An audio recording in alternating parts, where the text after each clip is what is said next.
Bonjour à vous, chers membres de l'Église évangélique d'aujourd'hui et tous ceux qui nous regardent aussi.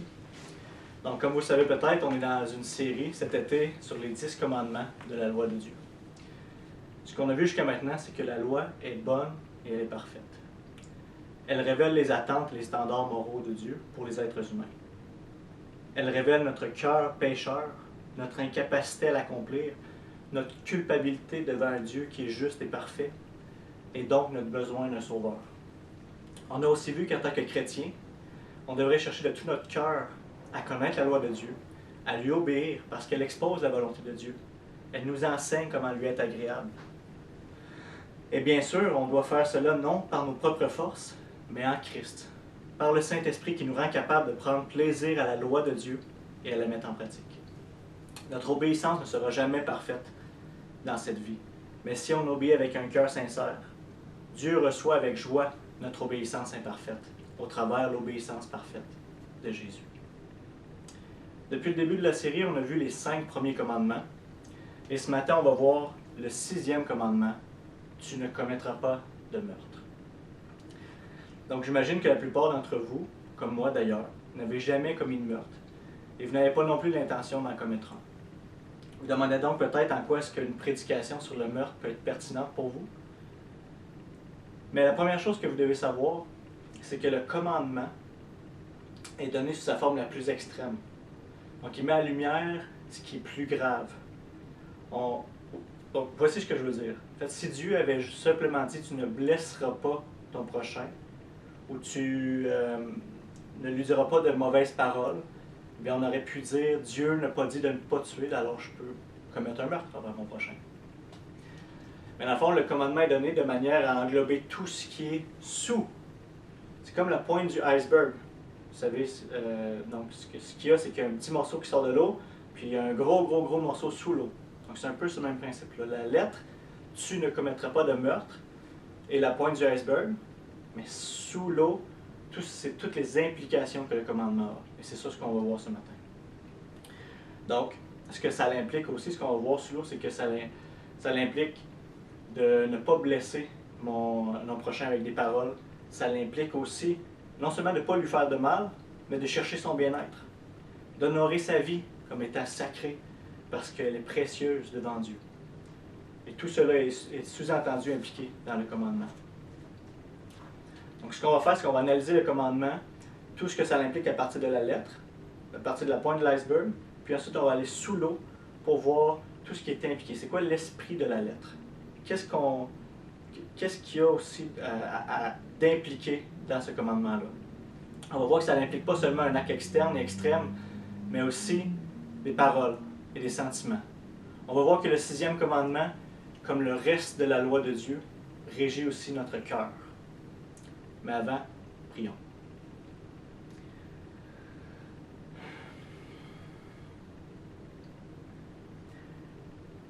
Seigneur, on te prie d'ouvrir nos cœurs, d'ouvrir nos oreilles, d'ouvrir notre intelligence ce matin pour comprendre ta parole, afin d'être réceptif, afin qu'on puisse être transformé. Seigneur, même si je prêche devant la caméra ce matin, ta parole sera entendue par tes enfants, par des gens qui ne te connaissent pas. Et je te prie d'être avec nous, je te prie d'être avec les gens qui nous écoutent et de travailler chacun d'entre nous par ta parole. Donne-moi d'être clair, Seigneur, et d'être fidèle à ma prédication. Bénis ce message, je t'en prie dans le nom de Jésus. Amen. Commençons donc par ce qui est évident, la lettre. Tu ne commettras pas de meurtre. D'autres traductions qui vont dire « tu ne tueras pas » ou « tu ne tueras point ». Mais je trouve le mot « meurtre » mieux adapté, c'est moins confus pour nous parce qu'on pourrait, on pourrait dire « tu peux tuer une plante » ou « tu peux tuer un animal », mais on ne peut pas commettre de meurtre envers eux. Le meurtre s'applique seulement à l'être humain, donc c'est un meilleur terme. C'est important qu'on définisse ça parce que avec tout ce qu'on peut voir à la télévision, dans les films, où ce que les animaux sont personnalisés Ils ont des émotions, ils ont des volontés, ils ont des familles. Puis dans le fond, ils commencent à ressembler à des êtres humains. Mais ce n'est pas la réalité. C'est pour cela que c'est important de renouveler notre intelligence par la parole, afin d'avoir une vision chrétienne du monde et non teintée par les choses qu'on voit à la télé ou qu'on entend à la radio. On est d'ailleurs en Genèse 9.3, qui est après le déluge, Dieu dit à Noé et sa famille: tout ce qui se déplace et qui vit vous servira de nourriture. Je vous donne tout cela de la même manière que je vous ai donné l'herbe verte. C'est donc le plan de Dieu que l'être humain se sert des animaux comme nourriture. Bien sûr, on devrait agir d'une manière responsable en tant qu'intendant de la création de Dieu. Et tout ce qui est de nature à maltraitance envers les animaux, c'est mal. Mais en aucun cas, ce sera un meurtre de tuer un animal. L'être humain, quant à lui, dans une autre catégorie complètement. Dès le début à la création, dès Genèse 1, les premiers versets, premier chapitre de la Bible, alors que Dieu vient de créer le ciel et la terre, alors que Dieu a créé la verdure, qui a séparé la mer et la terre, et créé les étoiles, le soleil, les animaux, et puis à la fin, la couronne de sa création, l'être humain. Genèse 1, 26-27, Dieu dit: faisons l'homme à notre image, à notre ressemblance, qu'il domine sur les poissons de la mer, sur les oiseaux du ciel, sur le bétail, sur toute la terre, et sur tous les reptiles qui rampent sur la terre. Dieu créa l'homme à son image. Il le créa à l'image de Dieu. Il créa l'homme et la femme.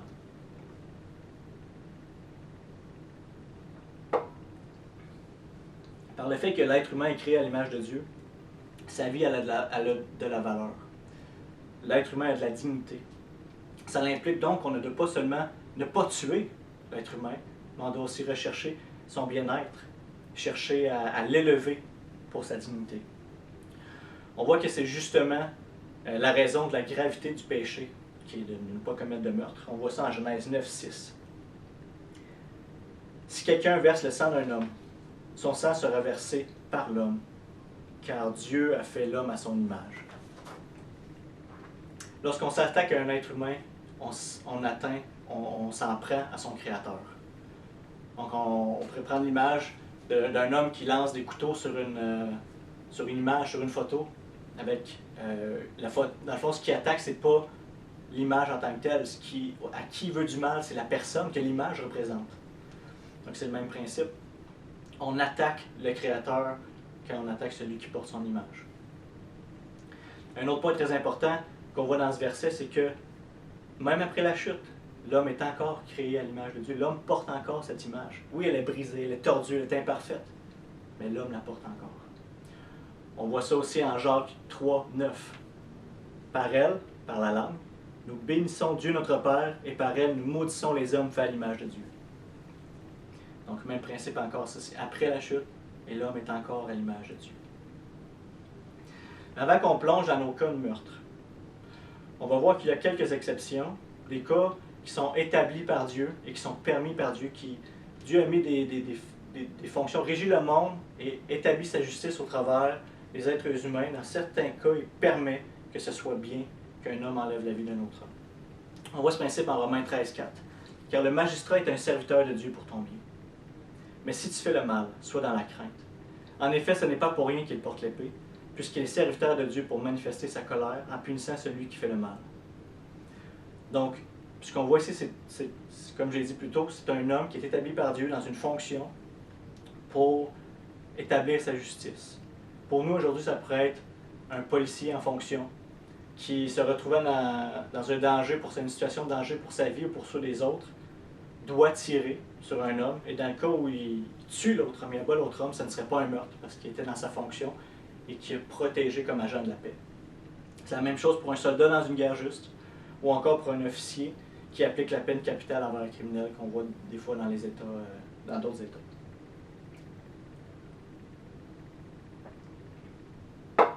Il y a donc ces situations particulières où où ce n'est pas mal qu'un homme enlève la vie d'un autre. Et donc dans ces cas, ce n'est pas un meurtre et ça n'en freine pas, ça ne brise pas le 6e commandement. Ce que le commandement interdit en fait, c'est d'enlever la vie d'un autre être humain ou notre propre vie sans être dans le droit de le faire dans les cas que je viens de mentionner. Donc, ensemble, on va aller voir le premier meurtre de l'histoire de l'humanité et on va analyser comment et pourquoi c'est arrivé. Et pourquoi c'est important aussi pour la suite de la prédication. Tournez avec moi en Genèse 4.3. Donc, Adam et Ève ont eu des enfants, c'est pas longtemps après la chute, et on va voir déjà qu'est-ce que le péché vient créer dans le cœur de l'homme et comment ça se déverse par la suite. Genèse 4.3. Au bout de quelque temps, Caïn fit une offrande des produits de la terre à l'Éternel. De son côté, Abel en fit une des premiers-nés de son troupeau et de leur graisse. L'Éternel porta un regard favorable sur Abel et sur son offrande, mais pas sur Caïn et sur son offrande. Caïn fut très irrité, il arbora un air sombre. L'Éternel dit à Caïn, « Pourquoi es-tu irrité? Pourquoi arbores-tu un air sombre? Certainement, si tu agis bien, tu te relèveras. Si en revanche tu agis mal, le péché est couché à la porte, et ses désirs se portent vers toi. Mais c'est à toi de dominer sur lui. » Donc, avant de continuer, est-ce que Caïn savait que l'offrande était agréable à Dieu? Probablement, parce qu'on lit en Hébreux 11 que c'est par la foi qu'Abel a offert un meilleur sacrifice que Caïn. Donc, il devait savoir que c'est avec un sacrifice sanglant, sans effusion de sang, il n'y a pas de pardon des péchés. Puis aussi, leurs parents, Adam et Ève, avaient vécu ça avec Dieu aussi lorsqu'ils avaient couvert de peaux d'animaux pour les couvrir de leur honte et de leurs péchés qu'ils venaient de commettre. Mais disons qu'ils ne savaient pas. Pour notre cas ce matin, même si Caïn ne savait pas, maintenant il l'a vu. Dieu a porté un regard favorable sur Abel et son offrande, et pas sur le sien. Alors maintenant, il sait quoi faire s'il veut plaire à Dieu. Mais c'est plus ça que son cœur veut. Son cœur s'est laissé envahir par la jalousie, par la haine. Il est haineux et en colère envers son frère. Et c'est plus d'avoir la bénédiction de Dieu qu'il veut. Ce qu'il veut maintenant, c'est la mort de son frère Abel. Et c'est ce qu'on voit qui va arriver au verset 8. Cependant, Caïn dit à son frère Abel, « Allons dans les champs. » Et alors qu'ils étaient dans les champs, il se jeta sur lui et le tua. L'Éternel dit à Caïn, « Où est ton frère Abel? » Il répondit, « Je ne sais pas. Suis-je le gardien de mon frère? » Dieu dit alors, « Qu'as-tu fait? Le sang de ton frère crie de la terre jusqu'à moi. » On a donc ici le récit du premier meurtre de l'histoire de l'humanité. Et on découvre en Nombre 35 que le seul moyen d'expier le sang versé est de verser le sang du meurtrier. On l'avait vu dans Genèse 9.6, celui qui tue l'homme devrait être tué, lui aussi. Puis on découvre plus tard que tous les êtres humains sont pécheurs, en Romains 3, 23. Et on réalise finalement qu'on est tous comme Caïn. On a tous du sang sur les mains. On est tous coupables. On est tous des meurtriers. Mais la bonne nouvelle, qu'à la croix, Christ a pris la place de Caïn. Il a pris notre place à nous tous. Parce que bien qu'il était innocent et sans péché, il a été traité comme un meurtrier, comme un criminel, afin de racheter les meurtriers et les coupables que nous sommes, afin de se racheter un peuple. Le sang d'Abel portait un message de culpabilité, criait vers Dieu injustice et vengeance. Mais on lit en Hébreux 12, 24 que le sang de Jésus est porteur d'un meilleur message que celui d'Abel. C'est un sang qui a apaisé la colère de Dieu. C'est un sang qui a satisfait sa justice et qui nous offre la vie et la paix par la foi. Nous pouvons donc être en paix avec Dieu et en paix avec notre prochain par le sang de l'agneau qui a été versé à la croix. Laissons donc notre colère et notre haine à la croix où nous sommes morts avec notre Sauveur, afin de vivre dans l'amour et dans la paix.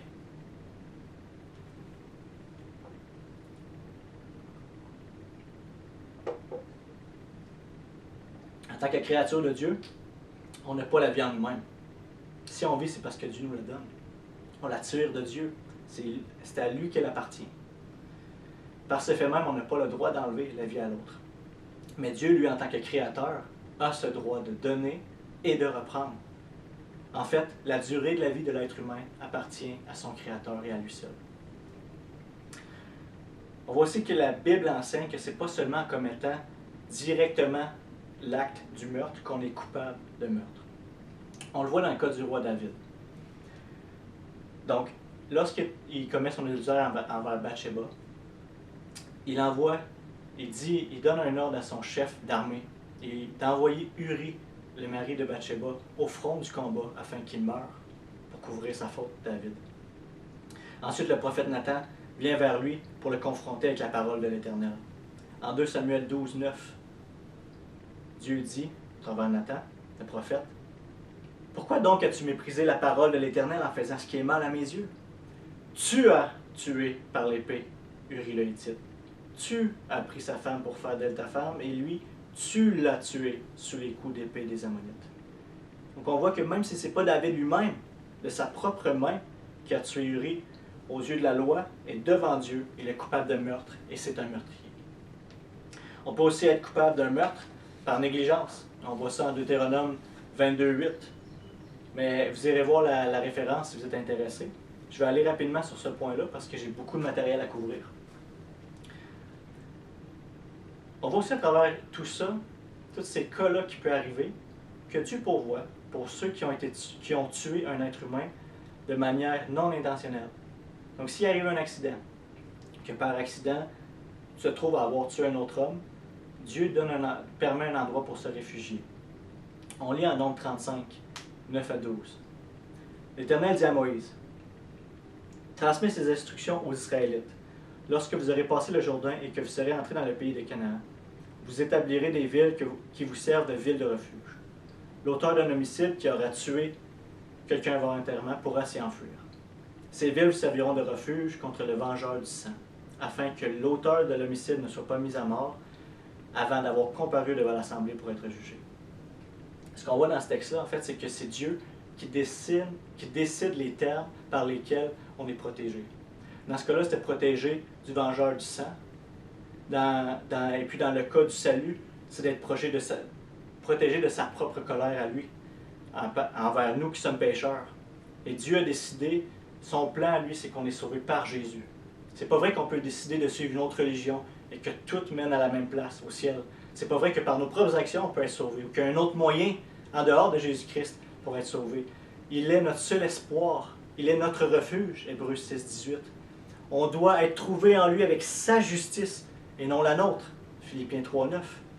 Mais il n'y a plus de condamnation pour ceux qui sont en Christ, Romains 8, 1. Mais pour ceux qui sont en dehors de lui, la colère de Dieu reste, Jean 3, 36. Pour ceux qui vont être trouvés en dehors de Jésus-Christ lors du jugement, devront faire face, devront rendre des comptes de leurs actes. Ils ne seront certainement pas épargnés de la colère de Dieu, de la justice de Dieu, alors qu'il l'a manifesté, qu'il n'a pas épargné son propre Fils à la croix.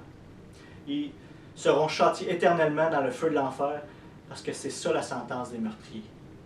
La sentence des meurtriers sur terre, c'est de mourir là, une vie pour une vie, et ensuite, c'est la mort éternelle par le jugement de Dieu.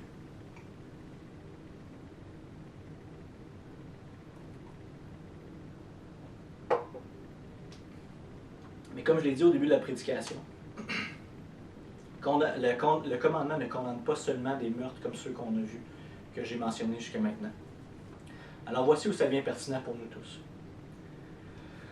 On va descendre sous l'eau. Vous vous rappelez l'image de l'iceberg? On va descendre sous l'eau pour voir qu'est-ce qui est impliqué dans ça. Quelles sont toutes les implications du commandement? Comment est-ce que Jésus va venir exposer plus clairement ce commandement-là? Pour ça, on va aller dans l'évangile de Matthieu, au chapitre 5, versets 21 et 22. Mais avant qu'on tourne, j'aimerais lire un texte pour apporter un point et prévenir une erreur, que parfois j'entends et qu'il faut faire attention. Certains croient que Jésus redéfinit ou transforme le commandement. Mais oui, il l'expose davantage, il l'expose plus clairement, il descend plus profondément et amène le cœur humain à être confronté avec son péché, de voir à quel point Dieu est juste et qu'on ne peut pas y échapper. Même notre cœur est devant l'Éternel, même nos paroles sont mal. Mais écoutez ce qu'on lit en Lévitique 19, 16 à 18. Tu ne propageras pas de calomnie parmi ton peuple et tu ne t'attaqueras pas à la vie de ton prochain. Je suis l'Éternel. Tu ne détesteras pas ton frère dans ton cœur, mais tu veilleras à reprendre ton prochain. Ainsi, tu ne te chargeras pas d'un péché à cause de lui. Tu ne te vengeras pas et tu ne garderas pas de rancune. La rancune, encore une fois, dans le cœur, contre les membres de ton peuple. Et il termine en disant, tu aimeras ton prochain comme toi-même. Je suis l'Éternel. Est-ce que ça vous sonne des cloches? C'est un enseignement qu'on connaît bien. Et Paul reprend ce thème-là même pour dire que l'amour est l'accomplissement de la loi, parce que l'amour ne fait pas de mal à son prochain. Et même l'amour ne désire pas de mal à son prochain. Donc tout est banni du cœur. Si on a l'amour, on ne veut pas le mal. Si on aime, on ne tue pas. Si on aime, on ne se met pas en colère. Donc, voyez-vous, Dieu a toujours voulu la pureté du cœur, et non seulement l'obéissance à la lettre. Ce n'est pas seulement des actes externes. Le principe était déjà présent dans l'Ancien Testament. Jésus fait simplement le ramener et le mettre en lumière, finalement, pour qu'on le voit. Bien sûr, il l'expose. Bien, c'est pour ça que j'y vais aussi. Mais c'est sûr que si tu n'aimes pas ton prochain, que tu n'aimes pas ton prochain quand tu l'haïs ou que tu es en colère envers lui dans ton cœur. Et c'est pas pour rien que Dieu interdit même ce qui est à la racine du péché, avant même que ce soit en acte, dans les pensées ou dans le cœur. Parce que la seule chose qui empêche la plupart des gens de commettre une action, de faire mal à quelqu'un, c'est les conséquences qu'il va y avoir. C'est parce qu'il y a des lois qui sont établies, c'est parce qu'ils savent qu'ils vont aller en prison ou qu'il va y avoir d'autres conséquences X. Mais si la plupart des gens qui entretiennent de la haine, de la colère dans le cœur, passeraient probablement à l'acte s'ils pensaient pouvoir s'en tirer, sans se faire prendre. Mais devant Dieu, on ne peut pas s'en tirer sans se faire prendre. Non seulement il voit toutes nos actions, mais il connaît nos pensées et il voit nos cœurs. En Psaume 44, 22, Dieu ne le saurait-il pas, lui qui connaît les secrets du cœur? Psaume 94, 6, l'Éternel connaît les pensées de l'homme. Vous voyez, donc c'est en lien direct l'enseignement de Jésus avec ce que Dieu avait déjà établi dans l'Ancien Testament. Lisons maintenant Matthieu 5, 21, 22.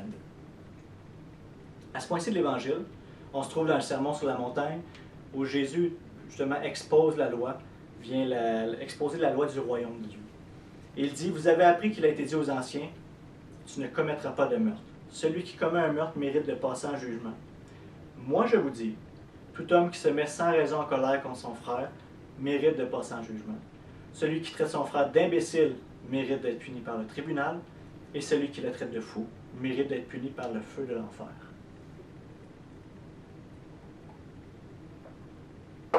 Jésus nous enseigne que nous pouvons aussi enfreindre le 6e commandement par nos paroles et même par l'état de notre cœur. Lorsqu'il dit, si quelqu'un se met en colère, tu n'as pas encore pensé, tu n'as même pas encore dit quelque chose ou fait quelque chose, c'est simplement en colère.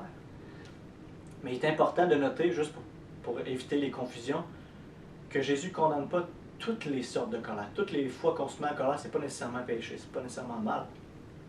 Puisque lui-même s'est mis en colère dans le temple pour chasser lorsqu'il y avait les échangeurs d'argent, lorsqu'il avait vu la corruption dans le temple.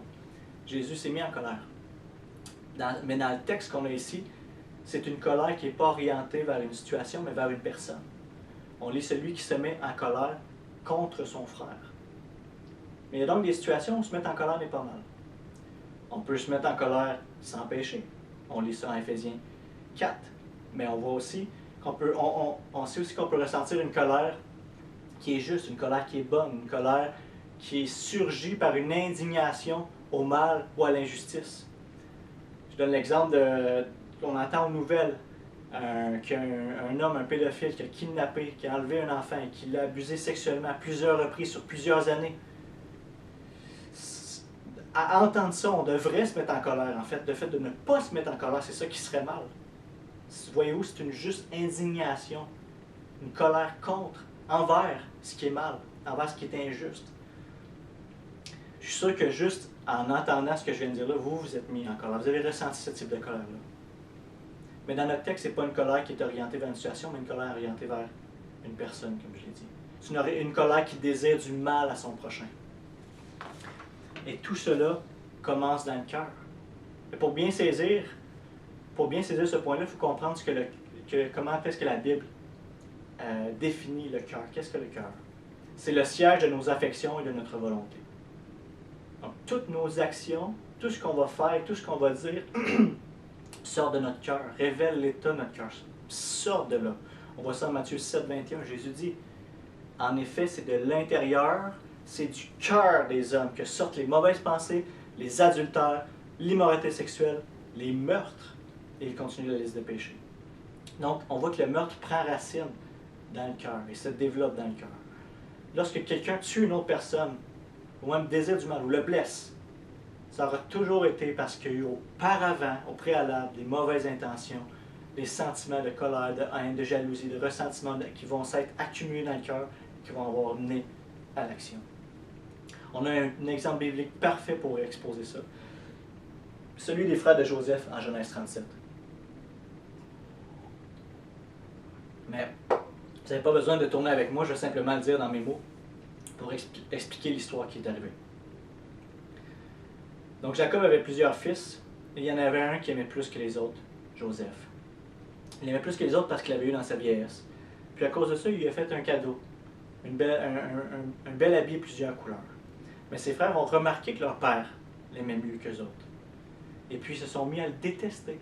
Voyez-vous, ça commence ici. Ils commencent à le détester. Par la suite, on lit, ils étaient incapables de lui parler sans agressivité. Alors la colère s'est mise dans le cœur, la haine, ils ont détesté, puis c'est sorti en parole. Ils lui parlaient avec agressivité. Par la suite, Joseph commence à leur dire ses rêves, puis qui mettent encore plus en colère. Donc la colère grandit, la colère se nourrit, la colère se développe dans le cœur. Jusqu'au verset 11, où les frères sont rendus jaloux. Et ensuite, au verset 18, ça commence à escalader, et puis là, ils sont prêts, ils complotent de le faire mourir. Au verset 20, ils sont prêts. Allons-y, tuons-le. Et puis, si vous connaissez l'histoire, finalement, le plus vieux des frères, Reuben, les a convaincus de ne pas faire ça, puis il a fini vendu en esclave pour Égypte. Mais dans leur cœur, dans le cœur des frères, et devant la loi, notre commandement, Joseph était mort. On a vu un autre sentiment qu'on doit rejeter, qu'on a vu dans l'histoire des frères de Joseph, celui de la jalousie. C'est un sentiment extrêmement dangereux et destructeur. Il faut absolument fuir ça comme la peste. Une personne jalouse est sans pitié. Elle ne va pas se contenter de vouloir avoir ce que l'autre a, comme le convoiteur. Non, elle va désirer que l'autre personne n'ait pas ce qu'elle désire. Elle va vouloir la détruire. Elle va vouloir l'anéantir, la personne. Et c'est seulement à ce moment-là où la personne n'a plus ce que l'autre est jalouse de, qu'elle va être satisfaite. On peut prendre, par exemple, toutes les personnes qu'on voit qui expriment de la haine envers les célébrités, sans raison. On peut prendre Britney Spears comme exemple. Les gens qui la traitaient de nom, les gens qui lui voulaient du mal, qui lui souhaitaient du malheur, et qui voulaient même la voir être blessée ou même des sentiments ignobles et malicieux envers cette femme-là, qui est une chanteuse populaire, qui est une célébrité. Pourquoi? Pourquoi autant de haine? Clairement de la jalousie, clairement, ils étaient en colère et ressentaient de la haine parce qu'elle avait des choses qu'eux n'ont pas. On peut appliquer ça à n'importe quel autre scénario. Et si vous reconnaissez, prenez garde et repentez-vous de ça. Et faites attention. Une personne jalouse, c'est comme un feu dans une forêt, ça consomme tout sur son chemin. On lit en Proverbe 27,4. La fureur est cruelle et la colère sans retenue. Mais qui tiendra devant la jalousie? Qui tiendra?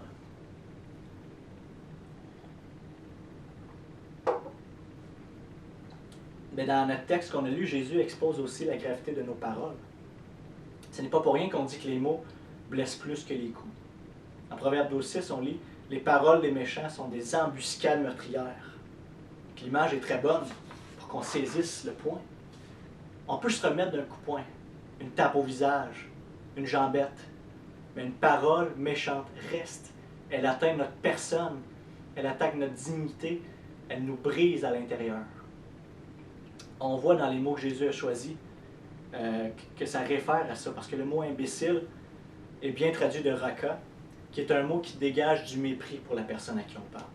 C'est une insulte qu'on aurait pu aussi traduire par bon à rien, sans génie, stupide. C'est un mot qui démontre du dégoût à ton prochain, qui cherche à l'abaisser, qui parle de haut, de façon hautaine, en méprisant. Le terme fou, lui, est employé dans la Bible pour désigner celui qui agit d'une manière immorale, d'une manière contraire à la sagesse et à la volonté divine. Il est le contraire du sage. Le sage, lui, craint l'Éternel. Il agit avec droiture, avec justice, alors que le fou dit dans son cœur qu'il n'y a pas de Dieu. Et il agit donc avec un comportement immoral et condamnable. En utilisant ce terme, Jésus est très intentionnel.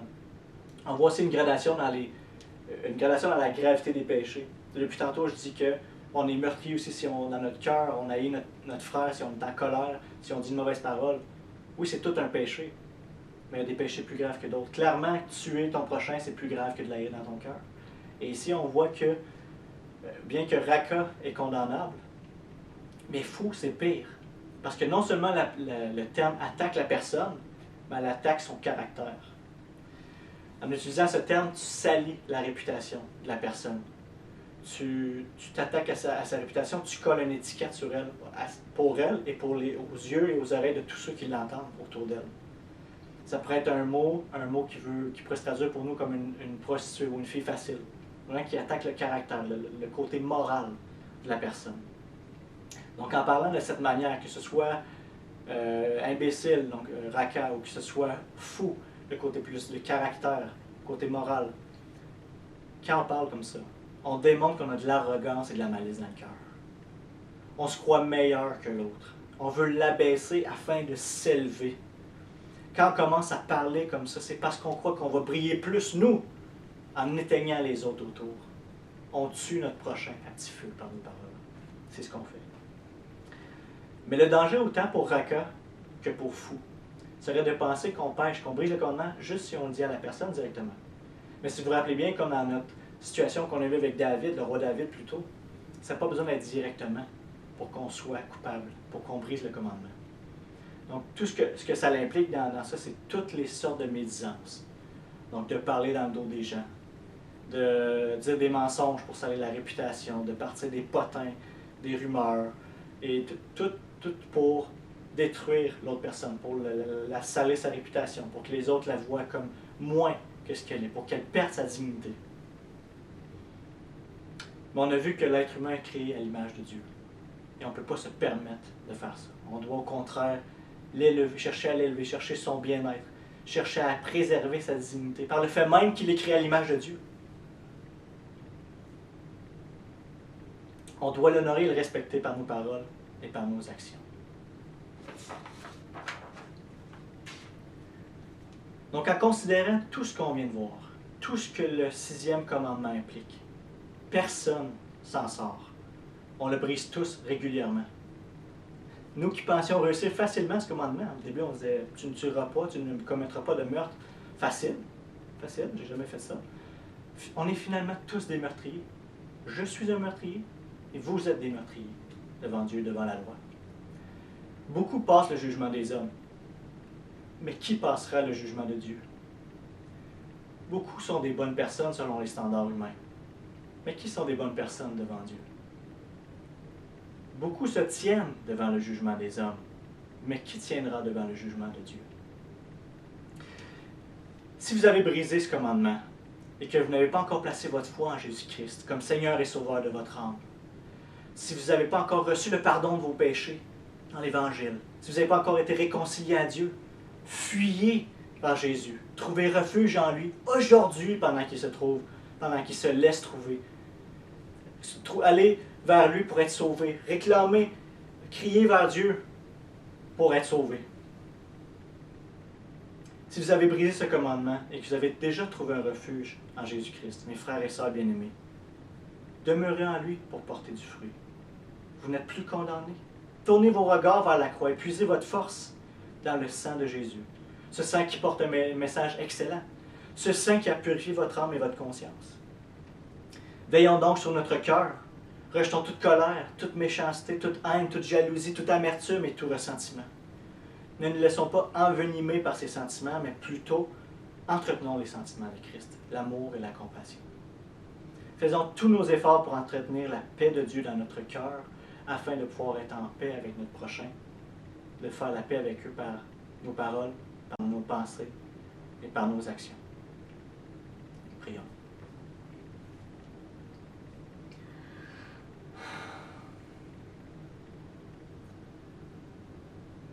Père, par ta loi, on voit à quel point on est pécheurs.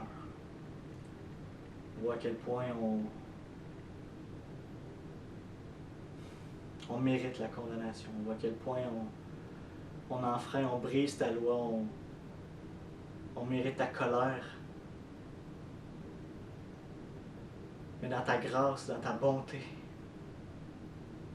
tu as envoyé ton Fils Jésus pour accomplir ta loi parfaitement, pour payer le prix à la place des pécheurs, afin que par la foi, on puisse être pardonné, puisse être lavé de nos péchés, on puisse entrer dans sa perfection, recevoir sa justice et entrer en ta présence pour l'éternité. Seigneur, on reconnaît qu'on est tous des meurtriers, au moins dans notre cœur, ce matin. Et on te prie de venir à notre secours, de nous aider, Seigneur, par ton esprit, à vivre d'une manière digne de toi, à respecter notre prochain qui a été créé à ton image, afin que la gloire te revienne et qu'on puisse réellement vivre en paix les uns envers les autres, comme on a vécu cette paix avec toi. Bénis ton peuple, Seigneur, je t'en prie cette semaine, dans le nom de Jésus.